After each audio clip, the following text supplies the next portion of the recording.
Queridos irmãos, queridas irmãs, vamos apresentar agora, vamos fazer uma exposição de um tema muito importante para os lares e para as famílias: Evangelho no lar e no coração. Sejam bem-vindos ao nosso canal. E este vídeo está liberado para ser apresentado em qualquer casa espírita, grupos de estudos, enfim, público em geral. Quem quiser apresentar, esse vídeo está livre, estão autorizados a fazer a apresentação, sem edição, como está no original, ok? Vamos então ao nossa palestra de hoje, exposição Evangelho no Lar. É uma campanha que o CERJ, Conselho Espírita do Estado do Rio de Janeiro, faz essa campanha permanente na capital e no interior. A nossa federativa está localizada na Rua dos Inválidos, 182, Centro, Rio de Janeiro, capital.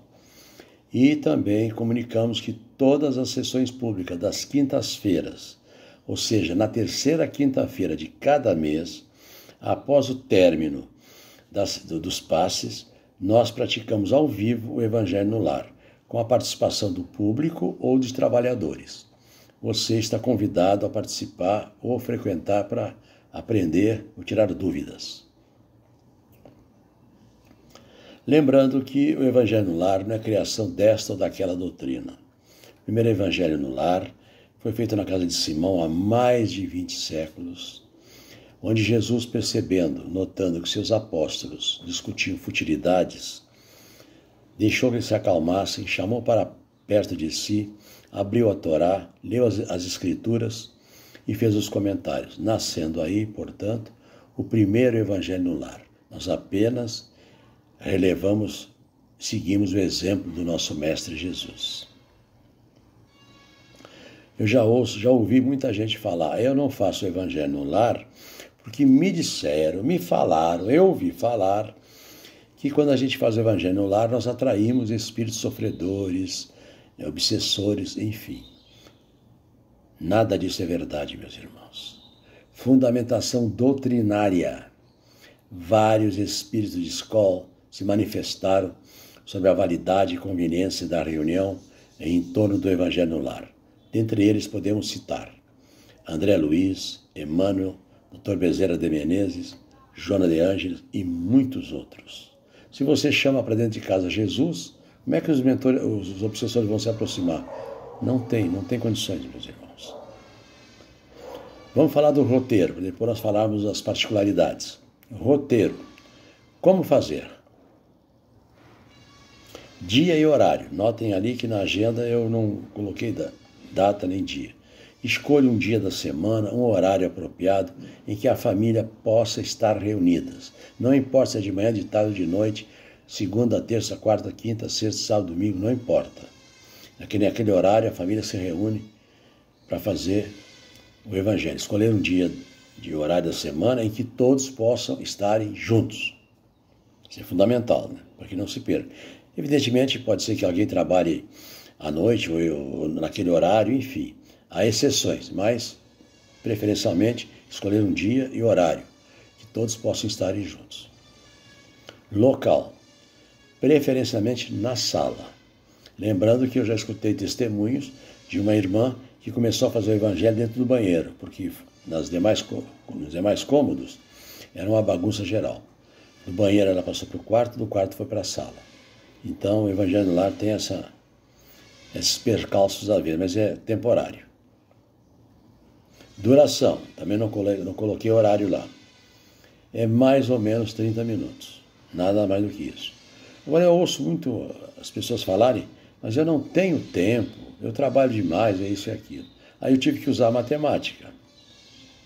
A semana tem 168 horas, 10.080 minutos. E Jesus pede apenas 10 a 30 minutos por semana. Eu acho que não é difícil.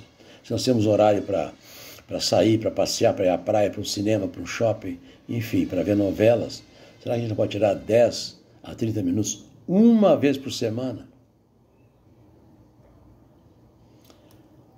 Coordenação a critério. Pode ser o pai, a mãe, pode ser um filho, um cunhado, uma avó, um sogro, enfim. Isso aí, a família se reúne e define, e decide. E participante, a família. Ah, mas chega alguém na hora do evangelho. É convidado. Quando chega alguém para jantar na sua casa, aliás, na hora do almoço, da janta, do café, chega alguém na sua casa, uma visita, te não convida, quer tomar um café, quer jantar, quer almoçar, mesma coisa é o evangelho. Caso a pessoa não queira, então ela vai aguardar que o evangelho, naquele tempo ali, ele é, digamos, usa essa palavra, quase que sagrado, né? Já é um compromisso que nós temos com Jesus. Porque quando você marca e define o horário, lá no mundo espiritual, os espíritos superiores já montam uma equipe para dar atenção no teu evangelho, na tua casa, naquele dia, naquele horário. O livro básico é o Evangelho segundo o Espiritismo. É uma das obras básicas de Allan Kardec. A leitura é em sequência, desde o início. Quando chegar no último capítulo 28, retorna e começa tudo de novo. Sem discussão. Porque o Evangelho de Jesus não tem discussão. Não entendeu, não compreendeu. Na próxima, façam pesquisas, consultem a sua casa espírita sobre aquela dúvida e no próximo Evangelho tira a dúvida de todos. E livros auxiliares. Eu dei aqui alguns exemplos. Pão Nosso, Jesus no Lar, Fonte Viva, Agenda Cristã e muitos outros.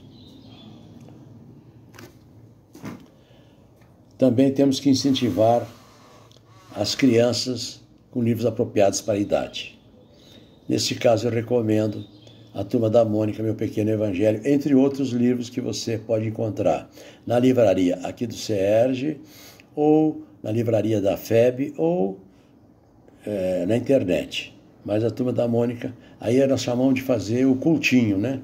Pode fazer de manhã ou de tarde, para que à noite eles deixem os adultos fazerem o Evangelho. Caso eles se comportem direitinho, pode participar. Roteiro para a reunião. Prece inicial. A prece inicial, meus irmãos, ela pode ser lida ou espontânea. Eu sugiro a espontânea. A gente faz um Pai Nosso, uma Ave Maria, pode fazer a oração de Francisco de Assis. É uma oração simples, não precisa ser aquela oração poética, é uma oração simples. Tá? Isso a critério de cada um. Tá? Depois vem a leitura de um livro auxiliar, né, que nós já falamos, que é o Pão Nosso, Fonte Viva, Jesus no Lar, Agenda Cristã, Caminho, Verdade e Vida, Palavra de Vida Eterna e outros. Mas esses são os mais recomendáveis, né? E o livro básico, que é o Evangelho segundo o Espiritismo, conforme eu falei anteriormente, é uma leitura em sequência desde o início, pequenos, breves comentários, sem discussão. Depois vem as vibrações e irradiações. Aí é para os familiares, encarnados, desencarnados, parentes, amigos, os trabalhos diversos, inclusive para digamos assim, os adversários, né? Encarnados e desencarnados, os trabalhos, grupo de estudos, trabalhos voluntários, enfim. Aí você pode vibrar e irradiar, através da prece, toda essa gama de companheiros e irmãos nossos. E depois a prece de encerramento, é uma prece final, também é uma prece simples, lida ou espontânea, não tem problema. Fazendo o roteiro prece inicial, leitura de um livro auxiliar, leitura de um livro básico, irradiações e prece final. Esse é o roteiro. 1, 2, 3, 4, 5. Não tem erro. Repetindo. Prece inicial, leitura de um livro auxiliar, leitura do livro básico, irradiações, prece final. Muito importante, meus irmãos, não transformar o Evangelho do Lar em sessão mediúnica. O lar não é centro espírita. Havendo um médium na mesa, tendo uma intuição, algo que está sentindo alguma coisa, escreva no papelzinho, depois leva no centro espírita e consulta pessoas que conhecem a doutrina, que podem então dar uma solução, né, para aquele recado, digamos assim. Mas não transformar, sob hipótese nenhuma, o Evangelho no Lar em sessão mediúnica. Aí vem, toalha branca na mesa? Não. Flores? Não. Velas? Não. Luzes? Não. Fotos, santinhos, imagem? Não. Porque agora, tem pessoas que pela sua fé, se não colocar uma toalha branca, não está correto. Se não colocar uma rosa, uma flor qualquer, vela não precisa, mas luzes também não, luz vermelha, luz verde, foto santinho. Mas se a pessoa acha que, se não tiver a imagem de um parente que já foi, e já desencarnou, ou de um santo, se aquilo vai lhe trazer força e fé, tudo bem, mas necessariamente não precisa. Tá? Agora, água fluidificada, sim, a critério. Música instrumental e espírita, sim, a critério, tá? Baixinho, não tem problema. Ler em voz alta, sim. Sozinho, sim. Se estiver fazendo sozinho, tem que fazer o evangelho, ok? Finalidade: auxiliar a família a enfrentar e superar as dificuldades materiais e espirituais, mantendo a fé e a esperança através da oração e vigilância. Evangelho no Lar e no Coração, dúvidas e orientação. Nós temos um caderno com mais de 100 perguntas de dúvidas e orientação e vocês podem mandar um e-mail para nós, no caso para mim, e eu mandarei para vocês para tirar as dúvidas. O meu e-mail é evangelionolar.rj@gmail.com, ou seja, evangelionolar.rj@gmail.com. Meu nome é Edson, tá bom? Pode mandar que a gente manda sem nenhum problema. Às vezes, no dia do culto do lar, aí vem aqui umas perguntas que trazem nesse livreto, uma contrariedade muito forte e ressentimento, rancor com a pessoa, e dificulta a minha concentração. O que se deve fazer? Faça ou não o evangelho lá nesse dia? Aí vem a resposta. Sim, devemos exercitar o perdão e acalmar-nos. Nada poderá impedir o estudo do evangelho. Neste particular, a reunião vai trazer reflexão, ponderação, preces e vibrações positivas e fraternas. Os estudos contidos no livro O Evangelho segundo o Espiritismo nos convida às mudanças de comportamento, motivo pelo qual devemos perseverar, objetivando vencer as dificuldades. Aí vem uma outra pergunta, na 24, por exemplo. Meus vizinhos não fazem evangelho no lar, mas sabendo que eu faço e convidaram-me para realizar em sua casa, devo ir? Resposta: nada impede que você participe para orientá-los, até que estejam preparados para continuarem sozinhos. 41. É uma outra pergunta, são 100 e poucas perguntas. Estou grávida. Ao realizarmos o evangelho no lar, meu futuro filho também recebe auxílio espiritual? Resposta: sim. Durante a realização do estudo do evangelho no lar, todos são beneficiados. O ambiente humanizado e o espírito que já está presente vai se adaptando ao novo lar e aos pais para uma nova experiência. Maravilha de resposta, né, meus irmãos? Muita gente tinha dúvida aí, né? Aqui, olha, esse livro, Gestação, sobre o intercâmbio, do Dr. Ricardo de Bernardi, médico homeopata, geral e pediatra, presidente da Associação Médico Espírita de Santa Catarina, articulista, espírita palestrante e autor de diversos livros.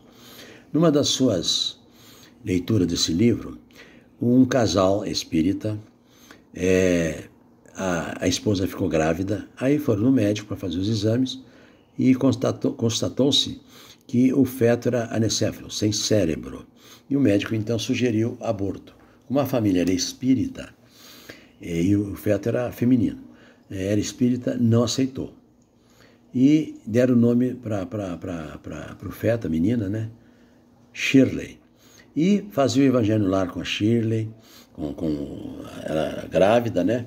Ela ia passear no jardim, lá em São Paulo, nos jardins, falava com o feto, com a neném, enfim.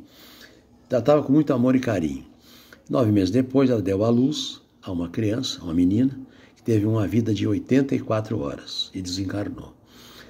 Aí a família caiu assim, em desânimo, ficou triste, chorosa, mas o tempo passou, 1 ano e meio depois, eles eram médiuns, trabalhavam na casa espírita, estavam na sala mediúnica, quando já quase no final da sessão, uma entidade manifestou-se pedindo para falar.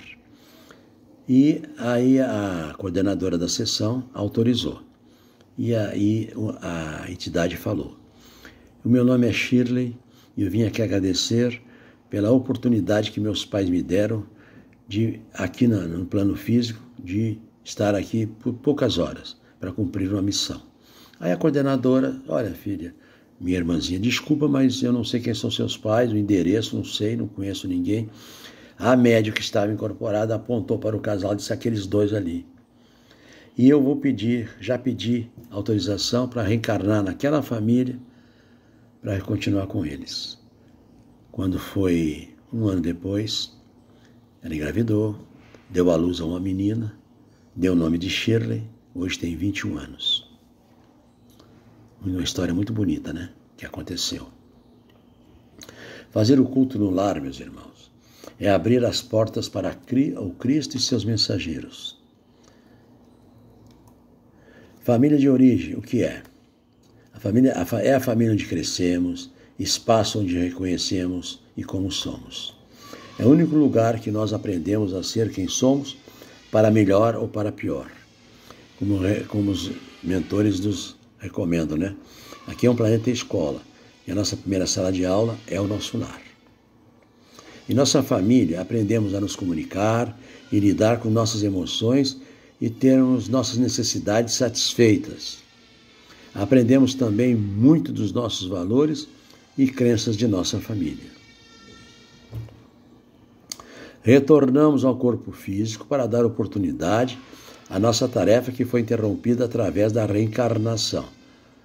Né? E através da reencarnação, teremos nova oportunidade para este trabalho no campo do progresso evolutivo de cada um de nós. Para isso, precisamos de um porto seguro, onde possamos recomeçar a jornada. Onde é esse porto seguro?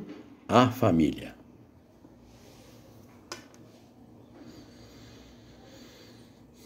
Já vivemos muitas vezes. Estamos com as pessoas certas para ajustarmos os nossos corações e resolvermos nossos problemas. Na reencarnação, ninguém erra de endereço. Palavras de Chico Xavier.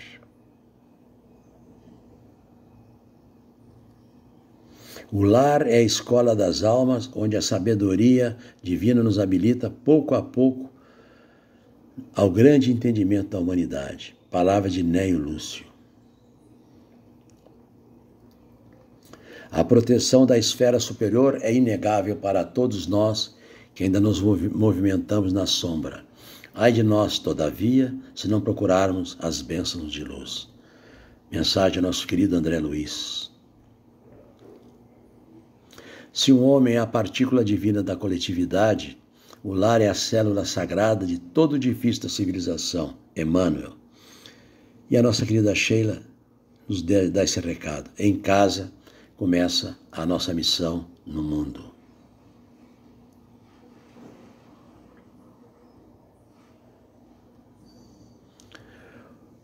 Nas leis de amor, aquele livro, o homem e a mulher aguardam o casamento embalados da melodia do sonho. Entretanto, atingida a convivência no lar, surgem as obrigações decorrentes do pretérito, através do programa de serviço traçado para cada um de nós pela reencarnação.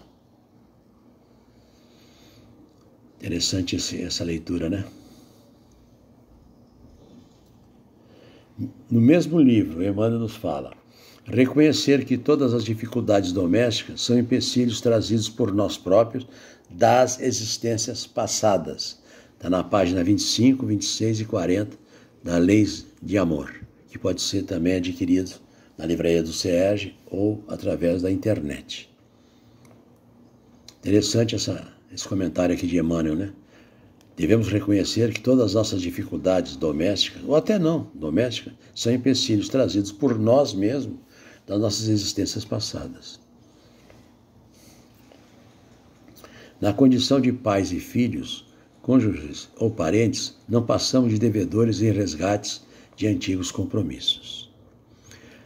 Aprende a usar a bondade em doses intensivas, ajustando-a ao entendimento e à vigilância para que a tua experiência em família não desapareça no tempo sem proveito para o caminho a trilhar. Emmanuel fala também naquele livro sobre a família. Olha a importância de um lar, hein? Que a gente pensa que é só ir morar com os pais, com os filhos. Olha a importância e a responsabilidade que cada um de nós temos aqui no plano físico, quando habitamos um lar, quando participamos de uma família. A nossa responsabilidade é muito grande. Mas se existir amor, está tudo certo. Devemos revestir-nos de paciência, amor, compreensão, devotamento, bom ânimo e humildade, a fim de aprender e vencer na luta doméstica. No mundo, o lar é a primeira escola de reabilitação e do reajuste. Emmanuel, Leis do Amor, naquele livro que nós já falamos, mensagens 7, na página 25. No mundo, o lar é a primeira escola de reabilitação e do reajuste.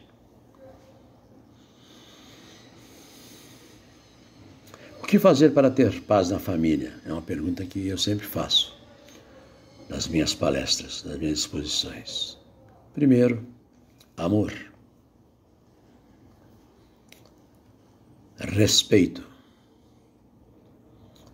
Diálogo. E religião. São pontos determinantes que nós temos para manter uma família unida. Tá? Amor, respeito, diálogo e religião. Evangelho no lar. E o que é o Evangelho no lar? Mais uma vez, vem outra frase dos Espíritos. É uma reunião familiar, constituída de preces, leituras evangélicas e comentários edificantes, com base nos ensinamentos de Jesus. Emmanuel, no livro Indulgência, Psicografia de Chico Xavier, olha o que ele fala. Quando puderes, mantente no grupo doméstico do Evangelho, a grande lavoura no campo enorme não prescinde do viveiro minúsculo para as sementes. Maravilha, hein? Os homens que fulguram nos cenáculos da fama precisam do pequeno espaço de um lar, em que se refaçam para a luta. O culto público da fé religiosa é o mostruário brilhante do conhecimento e da educação, mas o culto em casa é a laboriosa oficina de aperfeiçoamento do caráter, na qual perdemos antigas e contundentes arestas, melhorando-nos em espíritos uns à frente dos outros. Atendemos assim ao grupo familiar do Evangelho, que nos corrige atitudes e elimina defeitos, auxiliando-nos a atrair entidades amigas do bem e a conquistar os valores da simpatia que constituem os alicerces da nossa verdadeira felicidade. No templo da fé pública, instruirás o raciocínio. Na igreja ou em casa, elevarás o sentimento. No santuário da praça, o Mestre nos fala a inteligência, mas no altar doméstico, o Senhor nos fala ao coração. O lar é a escola do coração. O lar, na essência, é a academia da alma. Todas as disciplinas referentes ao aprimoramento do cérebro são facilmente encontradas nas universidades da Terra, mas a família é a escola do coração, erguendo entes amados à condição de professores do Espírito, né? Emmanuel, Psicografia de Chico Xavier, no livro Seara dos Médiuns. Também pode ser conseguido nas livrarias espíritas, ou no CERJ, ou no site do CERJ, ou no site da FEB. Objetivo: criar em todos os lares o hábito de se reunir em família e pelo momento de paz que o Evangelho proporciona ao lar. Vou passar isso aqui, porque isso aqui é da nossa querida Yasmin Madeira. Aí vem um detalhe aqui depois dessa leitura, né? Que a gente tranca a casa, né? Mas como impedir os malfeitores do plano espiritual de adentrar nossos lares e fomentar o mal-estar? É no lar que os espíritos se reencontram, sob o mesmo teto, na condição de pais, filhos e irmãos. Nesse ambiente são oferecidas as oportunidades de novo aprendizado moral, possibilitando aos reencarnados exercitarem no campo efetivo a fraternidade, a solidariedade, enfim, os sentimentos derivados do amor. Assim, a função educadora e regeneradora da família é extremamente delicada e importante quando se atribui à reencarnação a oportunidade de ascensão na escala evolutiva através de novas experiências no campo intelectual e moral. Palavra de Emmanuel. Coerente com esta visão, afirma Emmanuel: a melhor escola ainda é o lar, onde a criatura deve receber as bases do sentimento e do caráter.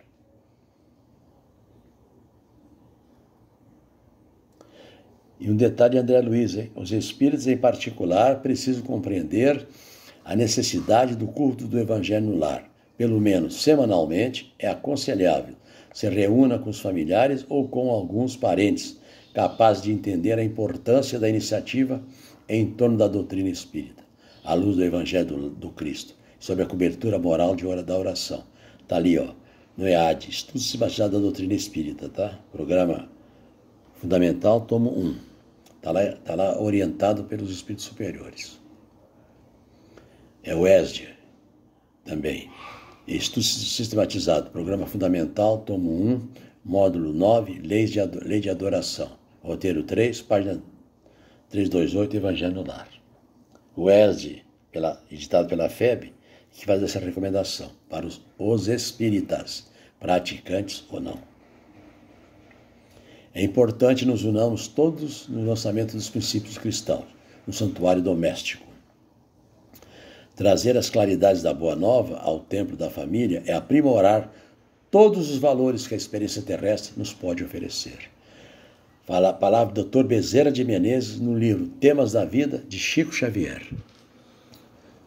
O Dr. Bezerra dando seu esclarecimento a respeito. A importância.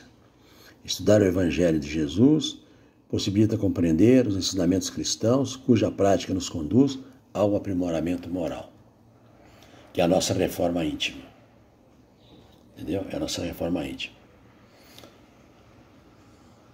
O que é a reforma íntima?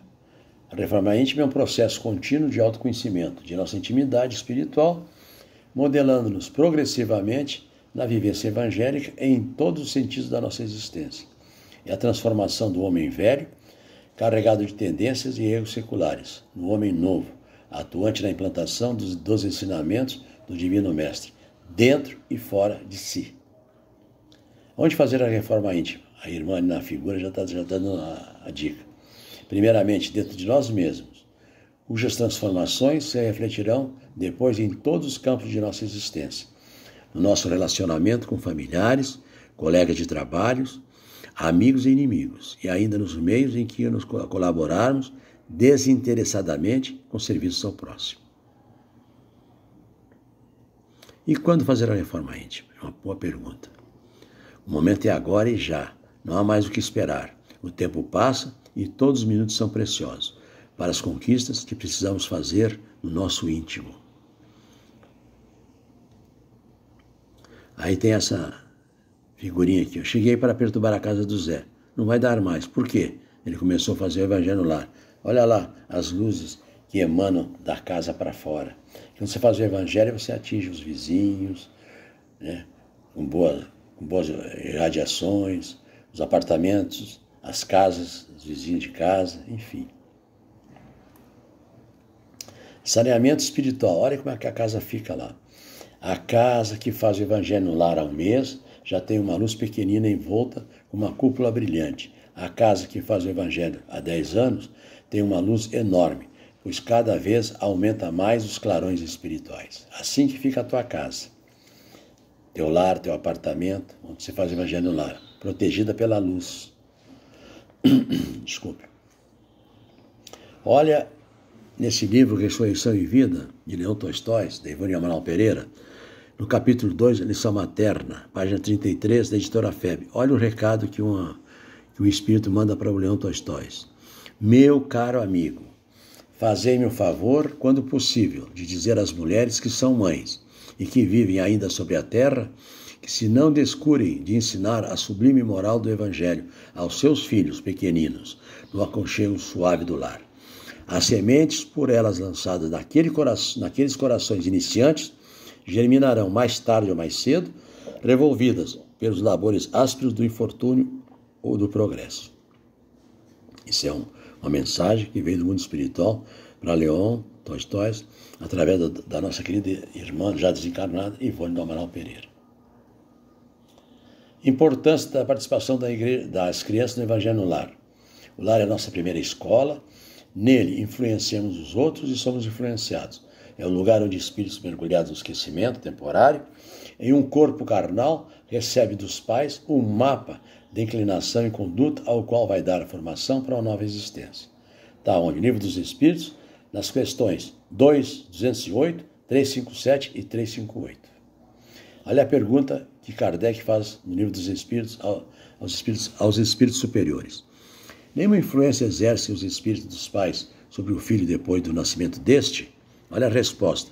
Ao contrário, bem grande influência exercem. Conforme já dissemos, os espíritos têm que contribuir para o progresso uns dos outros.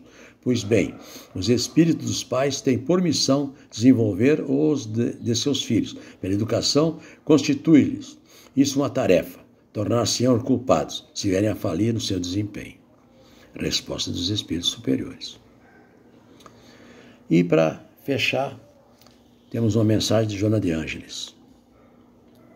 Dedica uma das 7 noites da semana ao culto do Evangelho no lar, a fim de que Jesus possa pernoitar em tua casa.